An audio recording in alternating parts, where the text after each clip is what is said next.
seja. E continuando o nosso estudo do livro Instruções Psicofônicas, nós vamos também refletir numa lição bastante importante para todos nós, porque nós vamos conhecer bem de perto todo o trabalho dos nossos benfeitores que se realizam nesses momentos, principalmente no campo do atendimento, ele nos mostrando como se é feito pelo mundo espiritual a assistência para todos nós, assistência para que não venha prejudicar o trabalho no campo da assistência a todos os irmãos. Nós vamos presenciar, através da lição, pelo irmão, né? Inclusive o título da lição é Um Irmão em Regresso. E ele conta a história dele, do início, dizendo que ele também frequentava uma casa espírita e ele trouxe para nós, ao sair do corpo, ele pôde presenciar com a visão maior de toda a assistência que recebemos, como funciona o trabalho, como devemos nos comportar, né?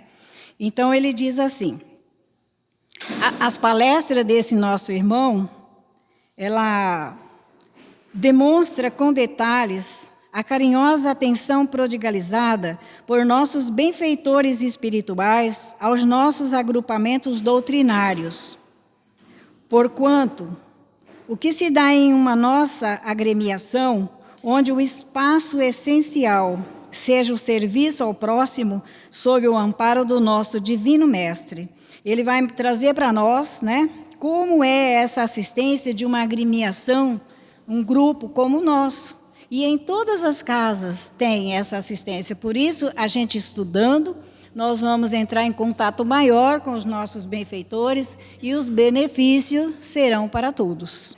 E ele começa dizendo, vamos ler a sua mensagem. Ele diz assim, espírita militante que fui, muitas vezes dirigindo sessões mediúnicas, desejei que algum dos companheiros desencarnados me trouxesse notícias do além, tão preciosas e claras quanto possível, a começar do ambiente das reuniões que eu presidia ou das quais partilhava. Então, ele diz que sempre teve assim, muito interesse em saber, buscava saber, através dos benfeitores, como essa reunião se realiza, né, no campo espiritual, no mundo espiritual.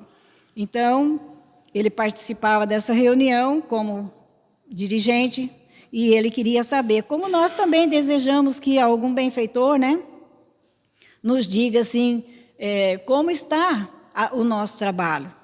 Quem está nos ajudando, o grupo que nos ajuda, todos nós temos essa curiosidade. E ele diz assim, desembaraçado agora do corpo físico, não obstante carregar ainda muitas velhas imperfeições morais, tentarei comentar nossa página de serviço, aliás, nossa paisagem de serviço, no intuito de fortalecê-los na edificação que fomos chamados a levantar. Todos nós, né, somos chamados a levantar no serviço de assistência a todos nós, trabalharmos nessa edificação, fortalecendo a todos. E ele diz assim, como não ignoram, operamos aqui em bases de matéria noutra modalidade vibratória. Então, ele está dizendo que, como espíritos, né, os benfeitores trabalham ainda em base de matéria noutra modalidade vibratória, não como a nossa, né? E continua dizendo, por mercê de Deus, possuímos nossa sede de trabalho em cidade espiritual, que se localiza nas regiões superiores da Terra ou, mais propriamente, nas regiões inferiores do céu. Veja bem, ele está dizendo que ele já participa de um grupo, né, com vibrações diferentes da nossa, pela misericórdia de Deus, né, e essa região ela é superior à Terra, mas ainda propriamente nas regiões inferiores do céu.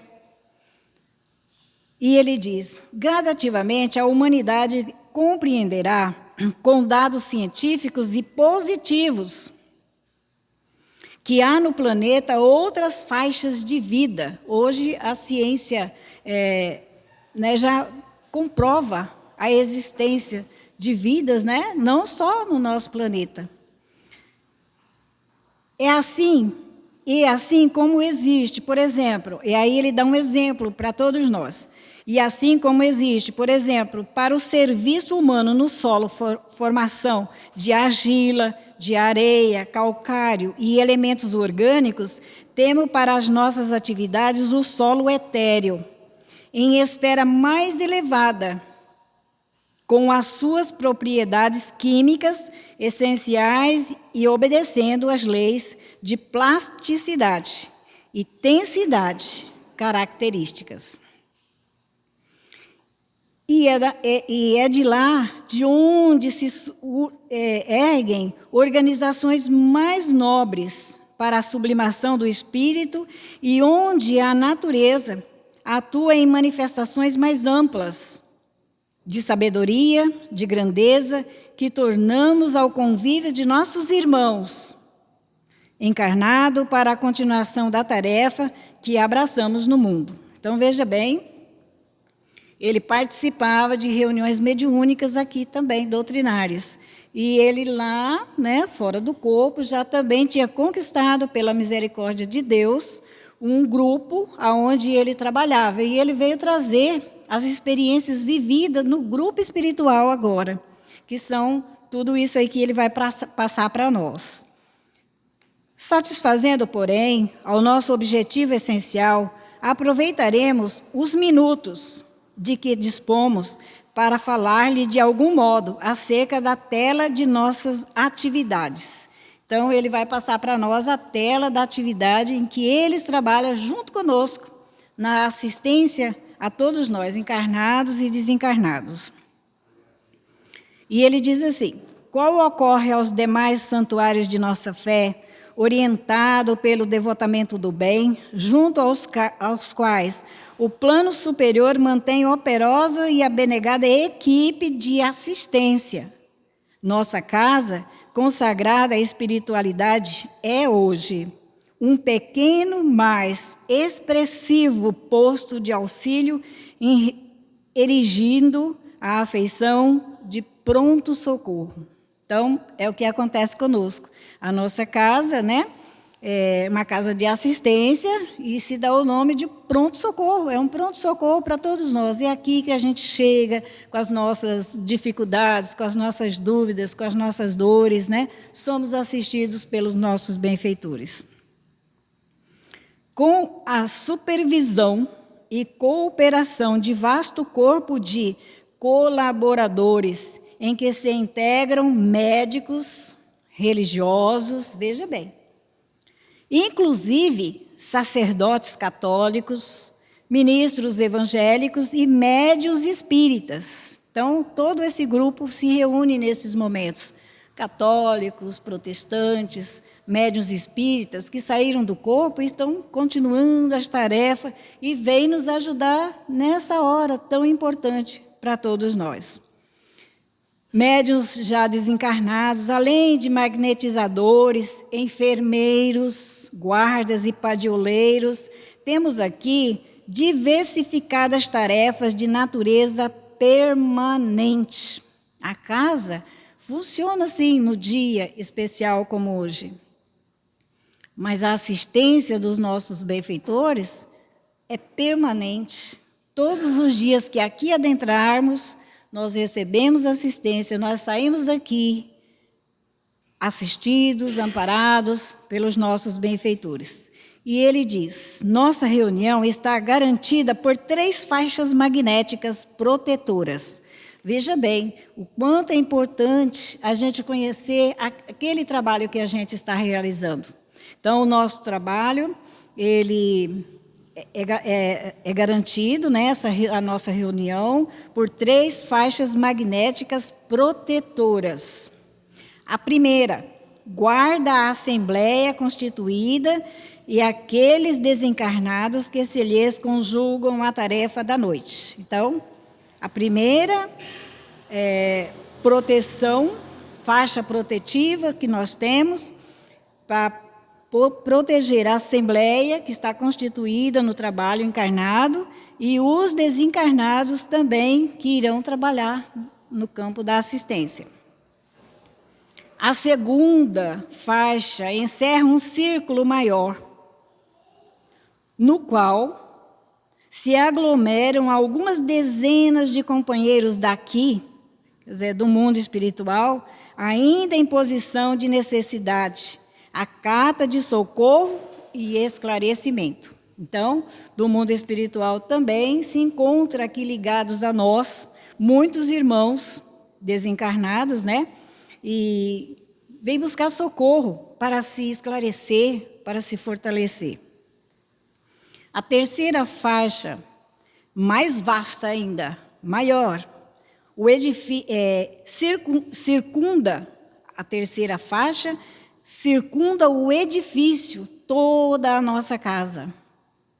Não só interior, mas exterior também. Circunda o edifício com a vigilância de sentinelas. Nós não temos guardas em todos os setores necessários, né? Os vigilantes. Então, no mundo espiritual também temos sentinelas nos ajudando. Sentinelas eficientes, porque além deles, temos uma turba compacta. Temos muitos irmãos. A turba dos irmãos que ainda não podem partilhar de maneira mais íntima o nosso esforço no aprendizado evangélico. Então, essa turba, ela também são assistidas, mas de acordo com a necessidade, porque elas ainda não têm condições de partilhar do trabalho, porque ainda não tiveram o esforço. Não é que Deus não queira, não é que Jesus não veio para eles também, mas ainda não fez o esforço no aprendizado evangélico. Ainda não buscou estudar o Evangelho. Essa multidão assemelha-se à que vemos frequentemente diante dos templos católicos, espíritas ou protestantes, com incapacidade provisória,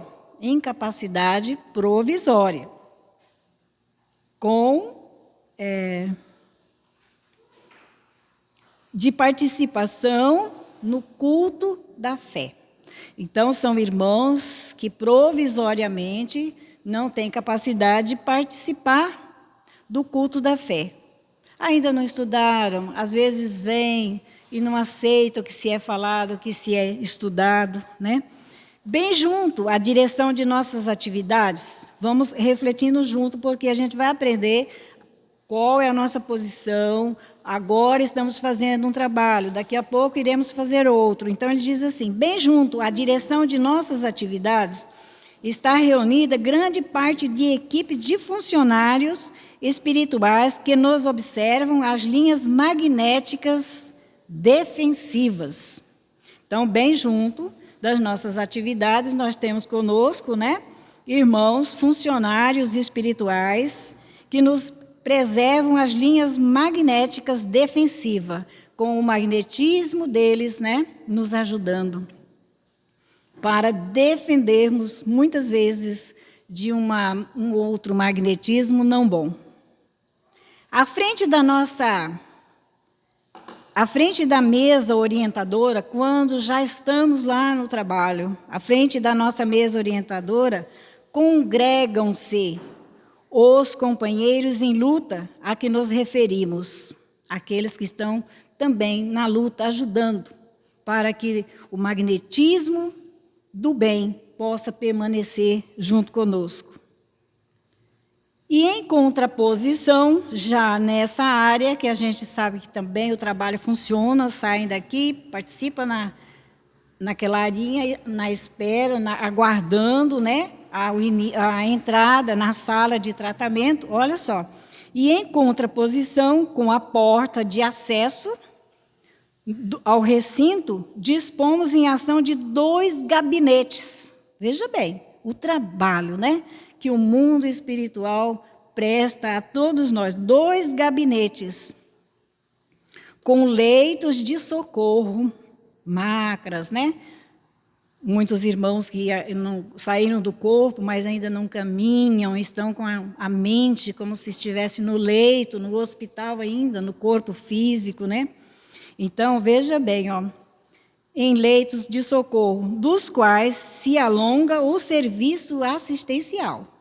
Então, quando entramos ao tratamento lá na sala, nós já recebemos essa assistência, já temos em volta do prédio em que estamos aqui reunidos, os guardas, os padioleiros, irmãos nossos que vão também permanecer cuidando desse magnetismo que sai de todos nós. Olha o cuidado que nós temos que ter para estarmos numa assembleia como estamos, né, de encarnados, e estarmos ligados à assembleia de benfeitores espirituais que estão nos socorrendo.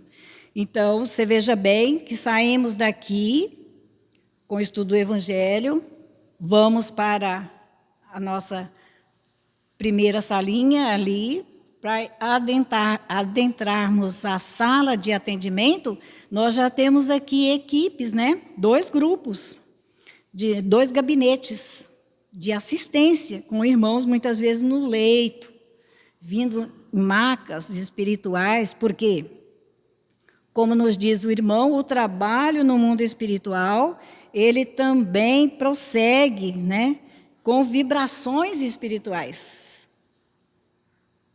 Diferente da nossa, mas é o mesmo objetivo.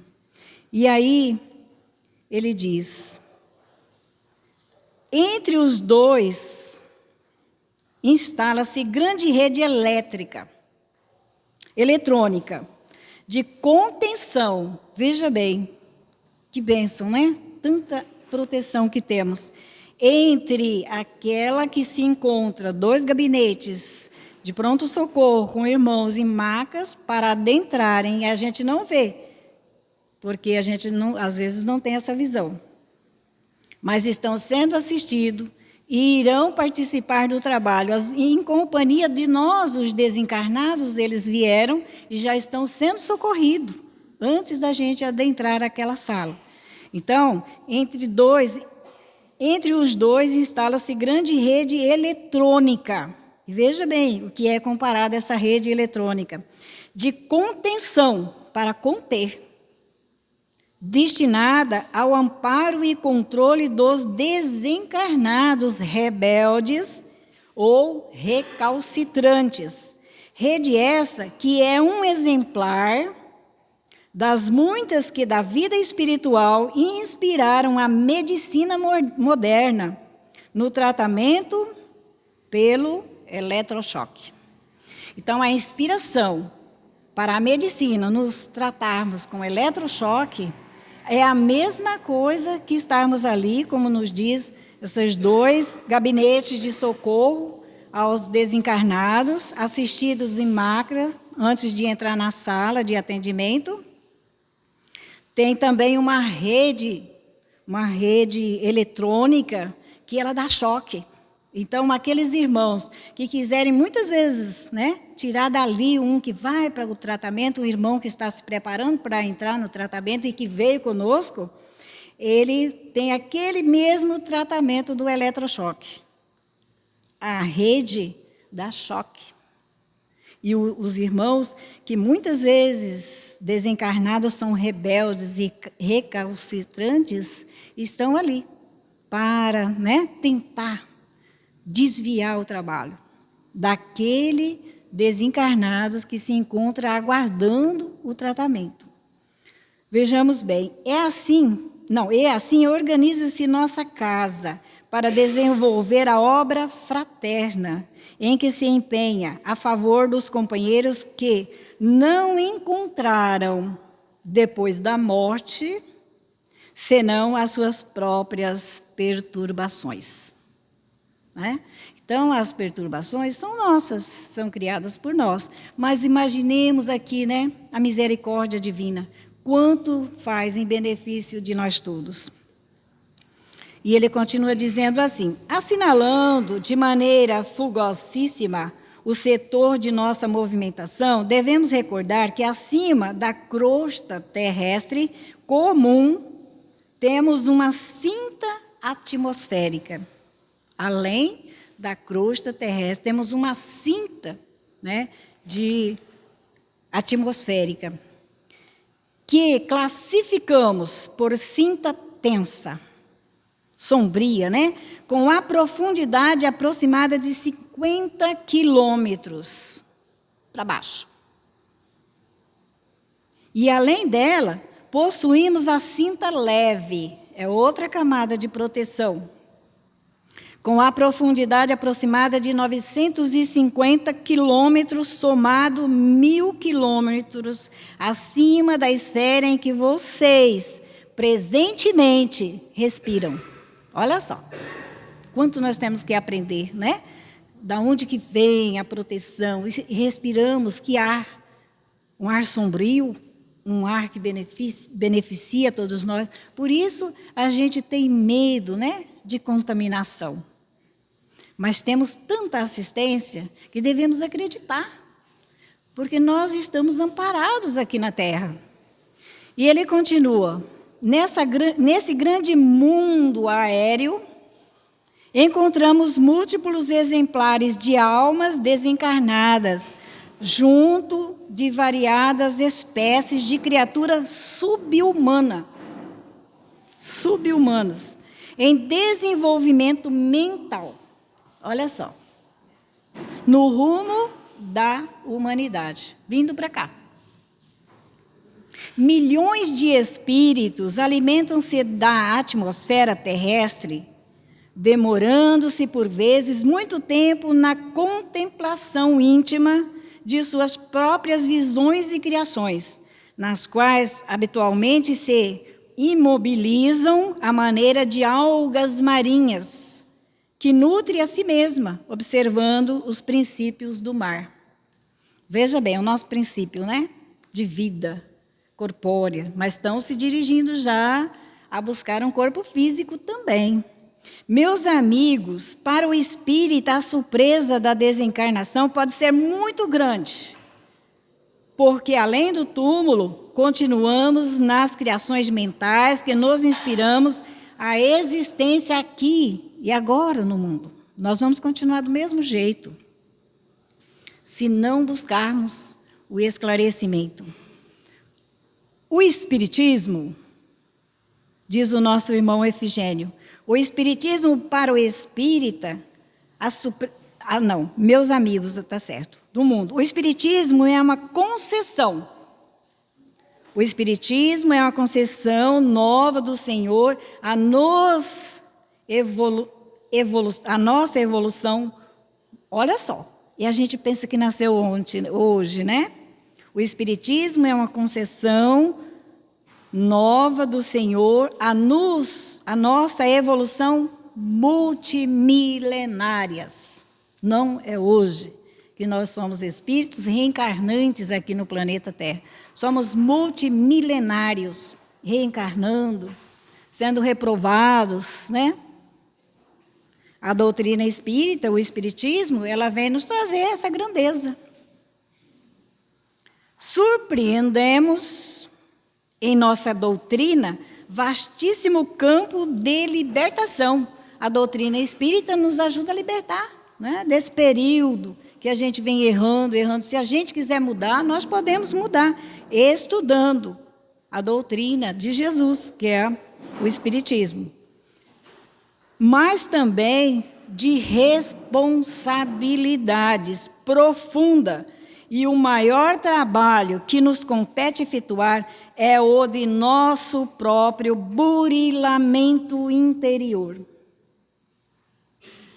Para que não estejamos, olha só, para que não estejamos vagueando nas trevas das horas inúteis, pois somente aquele que demanda a morte sustentando valores maiores de aperfeiçoamento próprio, é que se ajustam sem sacrifício à própria evolução.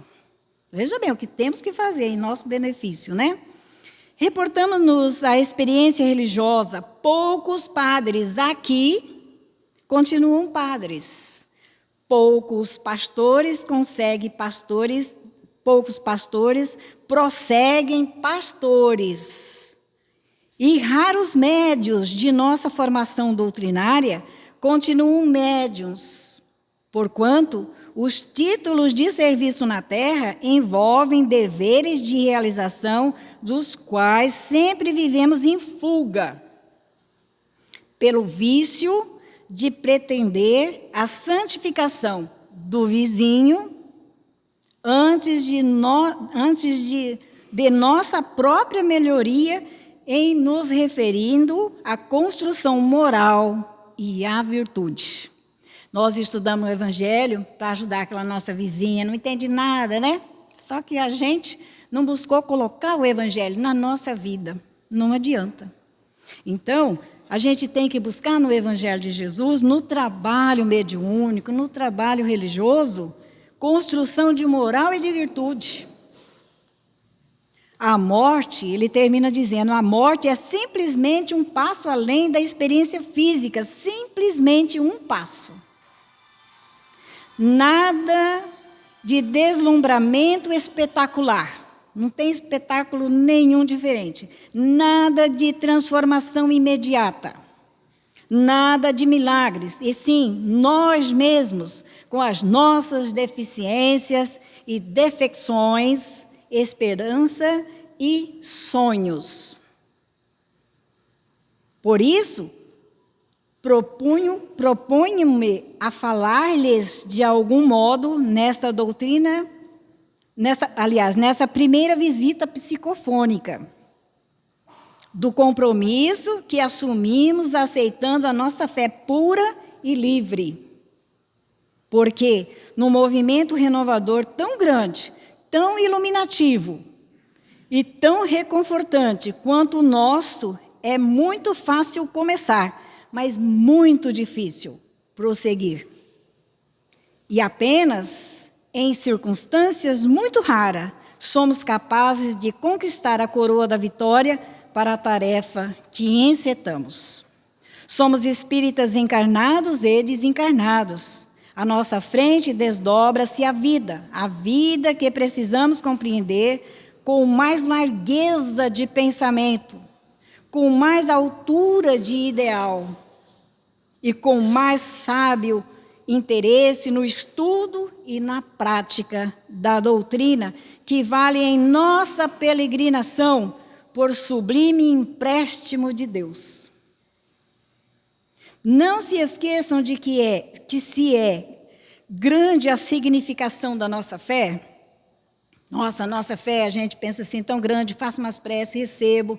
Quantos recebem, quantos são ajudados. Mas se é grande a significação da nossa fé, enquanto viajamos aqui no mundo, porque nós estamos em viagem, e essa viagem a gente não sabe quando vamos chegar ao destino, né? A nossa viagem no mundo, a importância dela é muito mais ampla depois de perdermos a veste fisiológica. Então, se agora ela é importante para nós, né? Antes de perder o nosso corpo físico, ela é muito mais importante. Devemos aproveitar. Vamos ao Evangelho, para que a gente possa também completar as nossas lições da noite. Do Caminho, Verdade e Vida, nós vamos também estudar com Emmanuel, escrito por Chico Xavier, Caminhos Retos. E ele lhe disse, lançai a rede para a banda direita do barco e achareis. João, capítulo 21, versículo 6. Veja o que Emmanuel nos traz. A vida deveria constituir por parte de todos nós rigorosa observância dos sagrados interesses de Deus. Será que a gente está vivendo assim, né? a vida deveria constituir por parte de todos nós rigorosa observância dos sagrados interesses de Deus. Compreender que somos filhos de Deus, porque estamos aqui, o que devemos fazer, né, para estarmos mais perto de Deus sempre. E ele diz, frequentemente, porém, a criatura, nós, né, buscamos sobrepor-se aos desígnios divinos. Ah, mas eu não gosto, mas eu não quero, eu não entendo, não busco entender. Ah, eu estou cansado, ah, eu já fui tanto, chega, né? Aí a gente se afasta. A gente sobrepõe aos desígnios de Deus, às leis de Deus, às ordens, né? Estabelece-se, então, o desequilíbrio. Quando nós reagimos dessa forma, o que vai estabelecer em nós? O desequilíbrio. Porque ninguém enganará a lei divina. E o homem sofre compulsoriamente na tarefa de reparação. Quantas vezes já voltamos? Nós somos multimilenares, né? Aqui na Terra. Quantas vezes já voltamos para cumprir os nossos deveres espirituais? E a gente tenta, né? Tenta muitas vezes enganar a divina lei, a lei de Deus. E estamos aqui em reparação de novo, para a gente renovar a nossa vida. Ele diz, alguns companheiros desesperam-se no bom combate pela perfeição própria e lançam-se num verdadeiro inferno de sombras inferiores. Queixam-se do destino, acusam a sabedoria criadora, gesticulam no abismo da maldade, esquecendo o capricho e a imprevidência que os fizeram cair. A gente não pensa, né? A minha imprevidência, eu me ultrapassei as leis de Deus, fui imprevidente comigo mesmo, não cumpri as leis. Então, caímos muitas vezes no abismo pela nossa imprevidência. Jesus, no entanto, há quase 20 séculos, exclamou, lançai a rede para a banda direita do barco e achareis. Figuradamente, o espírito humano é um pescador. Nós estamos aqui na Terra como um pescador dos valores evolutivos. Na escola regeneradora da Terra, a posição de cada qual é o barco. E em cada novo dia, o homem se levanta com as suas redes de interesse. Estaremos lançando a nossa rede para a banda direita? Fundam-se os nossos pensamentos e atos sobre a verdadeira justiça? São perguntas que Emmanuel faz para nós, né? Estamos lançando a nossa rede para a banda direita, caminho reto, com Jesus, o que Ele nos ensinou? Está fundado os nossos pensamentos, mantidos os nossos pensamentos, atos, palavras, na verdadeira justiça? Convém consultar a vida interior em esforço diário, porque o Cristo, nesse ensinamento, recomendava, de modo geral, aos seus discípulos, aos aprendizes do Evangelho: dedicai vossa atenção aos caminhos retos e achareis o necessário.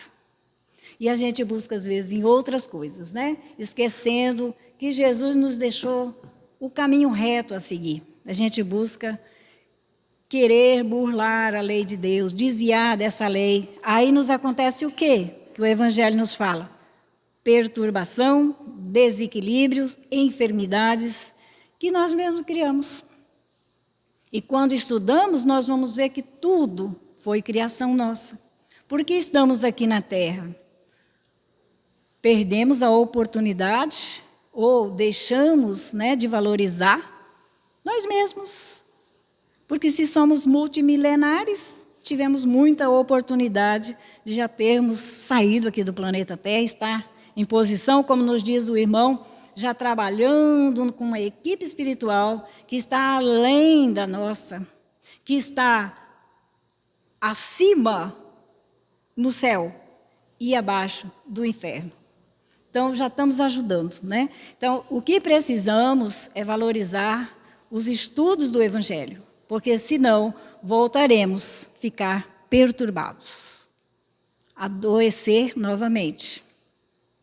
Relembrando sempre o que Jesus disse: vá e não erres mais. Então vamos continuar nossas tarefas de estudo, de trabalho, sem deixarmos essa oportunidade passar, sem que a gente possa crescer espiritualmente, né? Porque sabemos que temos tarefas aqui, mas ao sairmos do corpo físico, se não trabalharmos em nós tudo o que aprendemos no Evangelho, o padre não tem o título de padre, o pastor não é mais pastor, e os médiuns que trabalham de má vontade, sem devoção de ajudar a si mesmo, também não serão os médiuns que trabalhavam aqui no corpo físico. Por quê? Porque sairemos do corpo ainda sem a condição moral, de virtudes que o Evangelho nos convida. Veja bem, que Jesus nos abençoe e nos ajude, né, a relembrar sempre as nossas tarefas como filhos de Deus aqui na terra, hoje e sempre, que assim seja.